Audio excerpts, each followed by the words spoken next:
السلام علیکم. دا دیو کې چې جوړ راوبایاست راځو نن د ورډ پروګرام درس نوی درس چې د ورډ پروګرام نوی درس چې موږ ورډ پروګرام تر راځو نن د ورډ پروګرام نوی درس ته ورډ پروګرام مو تر شیپس پر ویلې وو سمارټ آرټ مو په دې درس کې وه. راځو نن په دې درس کې به د چارټ په باره کې خبرې وکړو. د سمارټ آرټ چې وو هغه خپل داسې یو جوړښت وو چې موږ کولی شو چې هغه خپله په ځان کې شکلونه درلوده چې د هغو شکلو څخه موږ یو شکل اخیستی سوی او بیا په هغه کې مو خپله ډیټا وضع کولی سوی. خو چارټ بیا داسې دی چې چارټونه دي موږ کولی سو چې خپل معلومات ور اډ کړو او د هغه معلوماتو مطابق دی موږ چارټ ترتیب کړي. که زه وغواړم په داسې یو شکل باندې یو چارټ ترتیب کړم، اوکې انزرټ راوم، ګورئ موږ ته د خپله په اتومات ډول د اکسل یو صفحه راخلاص وه چې زموږ د چارټ مطابق ده. که زه دلته اوس هم کولی شم چې په دې کې نور خانې اضافه کړم او هم کولی شم چې د هغه خانې ځینې ډیلیټ کړم چې د دې درس په اخر کې به دا ووایي چې څنګه کولی شو نور خانې ور اضافه کړو او څنګه کولی شو چې نور خانې ځینې کمې کړو. اول لومړی اوس که موږ غواړو چې د دغه تاریخ مطابق موږ ته چارټ جوړ دی. د اولې میاشتې د 5 تاریخ 2002، د 14 تاریخ، د 9 تاریخ، د 8 تاریخ داسې. نو موږ راځو په دې ځای کې د تاریخ پر ځای د هغو نومونه ور یا راولاړېږو د تاریخ پر ځای اول به نومونه ور اچوو بیا به نور څه پکې کابل،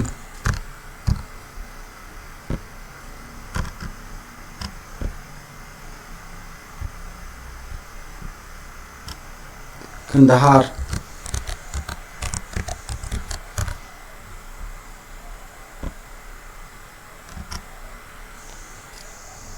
زابل،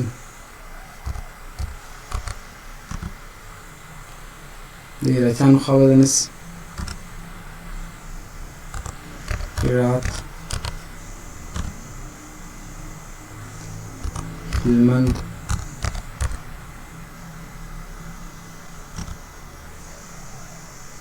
اوس ګورو چې زموږ جدول په سر کم سره ترتیب سو.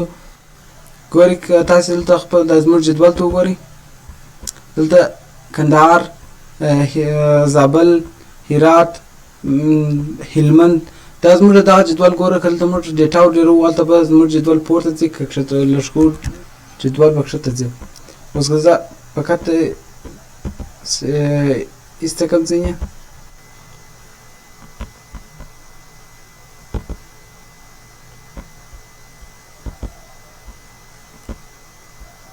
ګوره په ژوندۍ بڼه یې ته ترتیبوي یا زموږ جدول ترتیبېږي. که دا زه 50 کړم ګوره زموږ جدول ته، که دا 80 کړم ګوره په منظم ډول زموږ جدول ترتیبېږي. نو داسې کولی شو موږ جدول راوړو چې د هغه ترتیب هم په خپله خوښه سره کولی شو. پس یې کولی شئ چې دې ته نور الیمنټ نور شیان ور اضافه کړې. د دې ځای څخه ته کولی شئ چې ځینې شیان اوس په مثال په ډول ټایټل یې چې دی عنوان یې ته کولی شئ ګرسره یې مور کوه واره که په سر کې دي واره که په لږ رالاندې دي عمومي په د عنوان په ځای کې دي. داسې ټوله شیان کولی شئ چې ورته غیر کې ګوره نومونه ورکړه مې ورکوه ایرر ګوره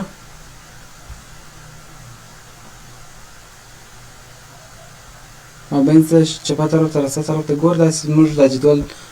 ترتیبوي. پسې کویک لیاوټ چې ما تېر ورځ ورته وویل چې جوړښت ویل کېږي. نو راځو د دې لیاوټونه کولی شئ دې ته تغیر کړئ. پسې راځو که غواړو چې رنګ ور ترتیب کړو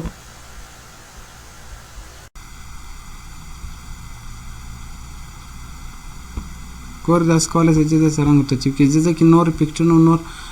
جوړ که غواړئ د دې ځای انزرټولی شئ. پسې دا جدول اوس موږ داسې جدول اخیستی دی چې ګرده عموما داسې پر بغل جوړ دی. داسې جدولونه شته که غواړئ چې دا جدول اوس په عمودي ډول په افقي ډول پروت دی جدول، نو دغه آپشن په واسطه کولی شئ چې دا جدول ودروئ، عمودي یې ودروئ. نو دا او بل سویچ سلیکټ ډیټا ته کولی د دې ځای څخه کولی شئ چې هغه کومه ډیټا چې ده په هغه ځای کې ورسره کړئ یا یو ځای کې یا ځینې کمه کړئ. که ته اوس په دې ځای کې یو څه ولیکم کولی شم د دې ځای څخه بېرته ور اډ کړم. ګوره فقط دغه ځای راته سلیکټ یا زما دغه دوه ولایته درته سلیکټ کړه ګوره فقط دا دوه ولایته اوکې ګوره هغه دوه ولایته د نور ولایتونه ځینې وسوله پسې ایډیټ ډیټا کولی سئ چې ډیټا هم پکښې ایډیټ کړئ کولی سئ چې اول ډیټا ایډیټ کړئ دویم ډیټا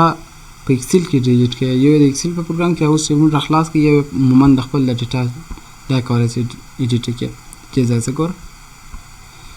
پسې ریفریش که ځینې وخت موږ غټ جدولونه جوړ کړي دي چې هغه کې ډیټا چې ورټ کې وروسته به د ریفریش بټن وایي چې تر څو دا ستا ډیټا ریفریش شي دې خوا ته هغه نه ور اضافه کېږي چې ریفریش بټن پر ونه پسې کولی سئ داسې چې د چارټ په بل چارټ سره بدل کړي اوکې ګوره په داسې شکل سره بدل شي ښه پسې په انزرټ منیو کې ښه د دې اړوند لږ د فارمټ کې څه شیان مهم پاته دي اول دلته دغه کوم څه چې ته غواړې ایډیټ پکښې وکړې هغه دلته ورته سلیکټ کړه باره په ایډیټ کې اخته څه ګوره موږ دا اوس سلیکټ کړئ هلته په ایډیټ کې اخته شو دوم فارمټ سلیکشن دی کولی سئ دې ځای سره رنګ ور اضافه کړې ګوره رنګ ور اضافه کړې کولی سئ یا د شکل ور اضافه کړې د دې شکل پر ځای بل شکل ورکړې یا سایز ور غټ کړې ور کوچنی کړې د دې لارې څخه ته کولی سئ دا پسې کولی سئ چې د حرکت ورکړې د دې لارې څخه کولی سئ چې یوې خوا ته یوسه بلې دې خوا ته یې راوړه هلته لاندې کښېږده داسې پسې راځو کولی سئ افیکټونه دا خو نو د شیپ اړوند لکه موږ څنګه په شیپ کې ویلي او داسې دي نور تر دې ځایه پورې پوزیشن هم همداسې دا ټوله په همدغه شکل دی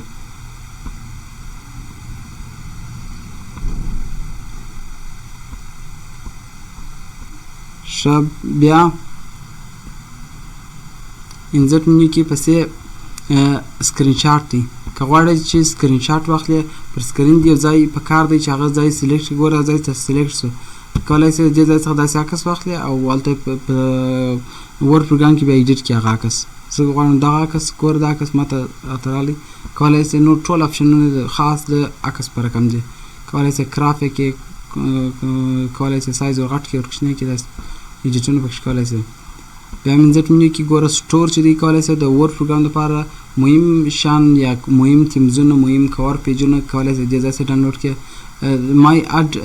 کولی سئ په خپل ویب سایټ دلته ور اډ کړی یې په هغه کې ته لیکنې دې کړي هغه لیکنې ځینې راوړئ پسې ورکیډیا چې دی د یو سایټ سره که ته اډ یې هغه سایټ څخه ځینې شیان راوړلی سئ پسې انلاین ویډیو کولی سئ د انلاین دا د ویډیو را ډاونلوډ کړئ ویډیو هلته کښېږدئ او هایپر لینک تر ټولو مهم موضوع هم هایپر لینک دی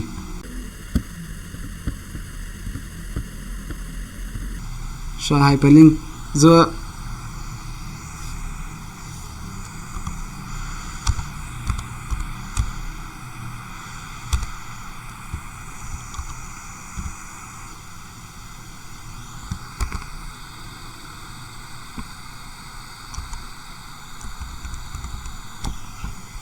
ښه راځو اوس بیا موږ خط ولیکئ د دې خط په جریان کې موږ غواړو چې دا موضوعګانې څونه پورې تر وویشو دا موضوعګانې چې کومې دي دا موږ موضوعګانې ټاکلي دي د هغو موضوعګانې وویشو نو کولی سو دلته اوس زه د کابل په نامه جوړوم کابل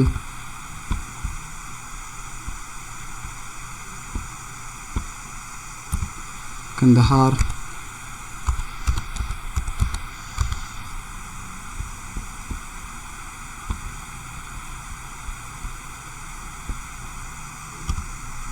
زابل ښه دا موضوعګانې ما وټاکلې چې دغه نفرو دي مطلب د دغه ولایتو اړوند دي اوس سره د هایپر لینک جوړوم اول به هایپر لینک وښیي بیا به موضوعګانې وښیي چې هغه څنګه ویشلی سو اول هایپر لینک دی موږ څو کټګورۍ لرو کولی سئ چې دا اوس ولاړ پیج کې د یوه ځای څخه بل ځای ته دغه جوړ کړې هایپر لینک یا لینک جوړ کړې کولی سئ د باین څخه بله صفحه ورته راوړئ کولی سئ د انټرنیټ څخه انټرنیټ ته یې واستئ یا د انټرنیټ څخه یو صفحه راوړئ نو راځو کولی سئ د باین څخه یې راوړئ اوس دلته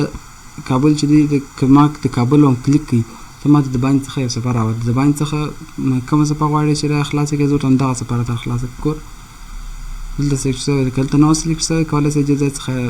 یې راوړئ په دا ځای کې ښه اوکې دلته چې رالاس پر دې به ودرېږئ کنټرول ونیسئ او کلیک به ووایئ ګوره هغه صفحه دی دا یو څه هارم پول د معنا ستاسو کمپیوټر ته تاوان لري که دې راخلاصه کړه زه هم پروا نه کوي موږ دې کیسه کې نه یو ښه دا ګوره تاسو دا لینک و پس یې راځو په دغه خپله صفحه کې چې لینک جوړوي یو بل ځای سره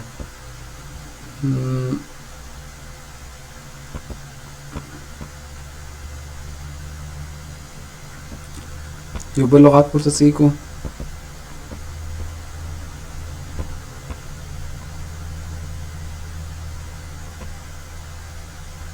دا موږ کوم صفحې چې موږ په دا اوس وختو کې راخلاص کړي دي کولای د هغو د هغې صفحې سره ورته جوړ کړي یا د اوسنۍ صفحې سره ورته جوړ کړي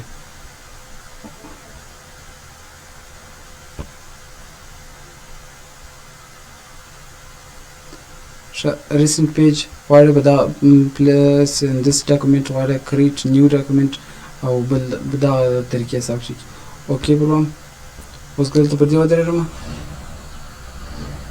کنټرول ونیسم کلیک پر وکړم نو موږ به صفحه خلاصه کړي دا صفحه ما ډیلیټ کړې ده نو به دې خطر نه سره خلاصه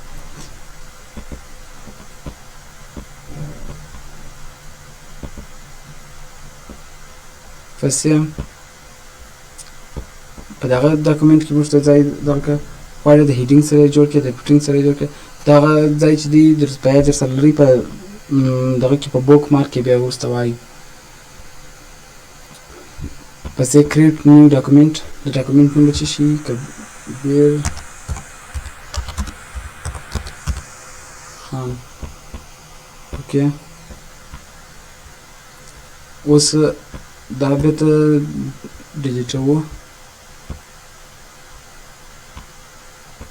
دا نه کلوز کړه اوس که پر دې ودرېږم او ما زه کنټرول ونیسم کلیک وکړم موږ ته به نوی ډاکومنټ د کبیر خان په نامه جوړ کړي ګورئ ټایټل یې وینئ پس یو بل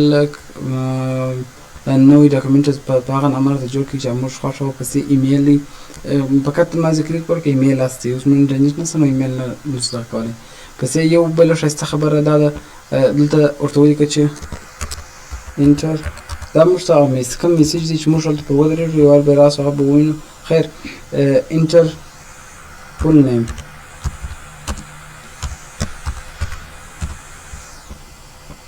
اوس ځکه پر دې ودرېږم دی ما ته میسیج ښکاره کړي چې انټر فول نیم ګوره انټر فول نیم تاسو وینئ دلته ګوره هلته بل شی څه نشته دي مګر دلته موږ میسیج خپل په خوښه ورکړي انټر فول نیم په نامه پس یې بوک مارک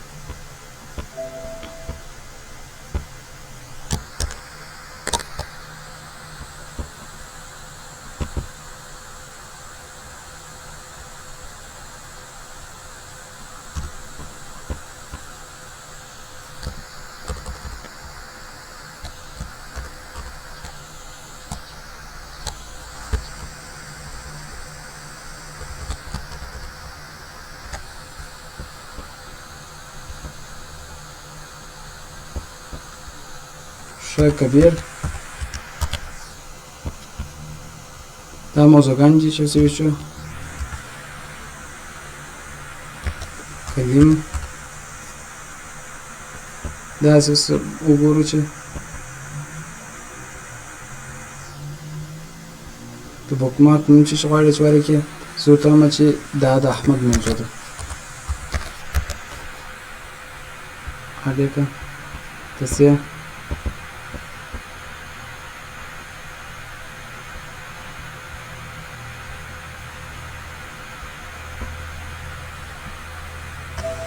دا د خان موضوع ده دا چې ځای هم سر په خلاصوي راتلونکي دا ټوله یو درس پاته دی دا په راتلونکي ورځ کې ووایو د بیا د خدای په امان